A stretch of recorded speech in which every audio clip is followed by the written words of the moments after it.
प्रिय छात्रों, आज आप सबका हिंदी पीरियड में हृदय से स्वागत।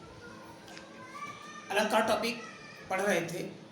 पिछले वीडियोस में आपने उपमा, रूपक, उत्प्रेक्षा अलंकार पढ़ा। उससे पहले आपने अनुप्रास, यमक और श्लेष अलंकार के वीडियोस देखे होंगे। आज दो अलंकार एक साथ पढ़ा रहे हैं, भ्रांतिमान अलंकार और संदेह अलंकार। ये दोनों अलंकार बहुत ही महत्वपूर्ण हैं और सूक्ष्म अंतर है, इसलिए बड़ी सावधानी से इनकी परिभाषा उदाहरण समझना है। भ्रांतिमान अलंकार वह अलंकार होता है जब अत्यधिक वस्तुओं में समानता के कारण उनको समझ सकने में भ्रम हो जाए, लेकिन फिर भी भ्रमवश कार्य कर लिया जाए। भ्रम होने पर भी भ्रमवश कार्य कर लिया जाता है, तो वहाँ पर भ्रांतिमान अलंकार होता है। और संदेह अलंकार में दो वस्तुओं या व्यक्तियों या स्थानों में अत्यधिक समानता के कारण संदेह बना रहता है, कार्य नहीं किया जाता है, वहाँ पर संदेह अलंकार होता है। उदाहरण के लिए जैसे बिल विचारी प्रविशन लगो नाग शुंड में व्याल ताहू कारी ऊख भ्रम लियो उठाए उत्ताल। पंक्ति का अर्थ पहले समझिए। बिल विचारी प्रविशन लगो, एक हाथी है जो काला है, अंधेरी रात में चल रहा है। उसने काले सर्प को देखा। हाथी को सर्प जो है गन्ना बहुत अधिक प्रिय होता है, इसलिए उसे भ्रम क्या हुआ कि उस नागशुंड जो हाथी की सूंड है उसमें सर्प को भ्रम क्या हुआ, बिल होने का भ्रम हुआ। ये ब्याल का मतलब होता है सर्प और नाग का मतलब है हाथी, शुंड माने सूंड। सर्प को क्या भ्रम हुआ, नाग हाथी की सूंड को उसने अपना बिल समझ लिया और बिल समझ ही नहीं लिया, समझ करके प्रवेश करने का भी प्रयत्न करने लगा, प्रवेशन लगो, तो उसे भ्रमवश कार्य किया।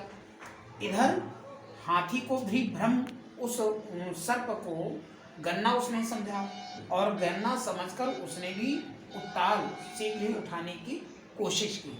तो इस प्रकार से दोनों को भ्रम हुआ और भ्रमवश दोनों ने कार्य भी किया, इसलिए यहाँ पर भ्रांतिमान अलंकार है।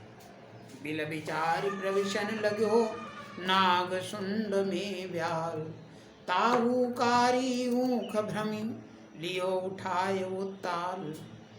तो इस प्रकार से यह भ्रांतिमान अलंकार का उदाहरण है। संदेह अलंकार में बड़ा ही प्रचलित उदाहरण हमने आपके सामने लिखा है। नारी बीच सारी है कि सारी बीच नारी है कि नारी ही की सारी है कि सारी ही की नारी है। देखिए, संदेह में संदेह बना रहता है। ये उस समय का इन पंक्तियों में वर्णन है, प्रसंग है, जब द्रौपदी का भरी सभा में चीरहरण किया जाना है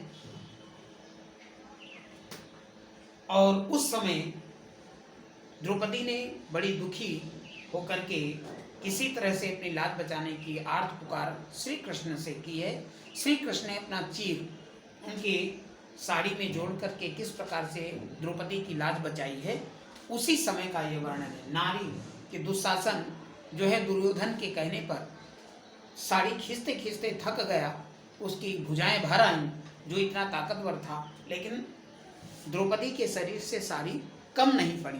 तो वही सोच रहा है, नारी बीच साड़ी है, ये साड़ी के बीच में नारी कोई खड़ी कर दी गई है या फिर साड़ी बीच नारी है या साड़ी के बीच में नारी है। नारी बीच साड़ी है, नारी के बीच में साड़ी है या साड़ी के बीच में नारी है, आखिर क्या है स्पष्ट नहीं है। नारी ही की साड़ी या फिर नारी की ही ये साड़ी है, अथवा साड़ी की ही कोई नारी बना दी गई है, जो इतना ढेर लग गया साड़ी खींचते खींचते, लेकिन अब तक साड़ी कम नहीं पड़ी।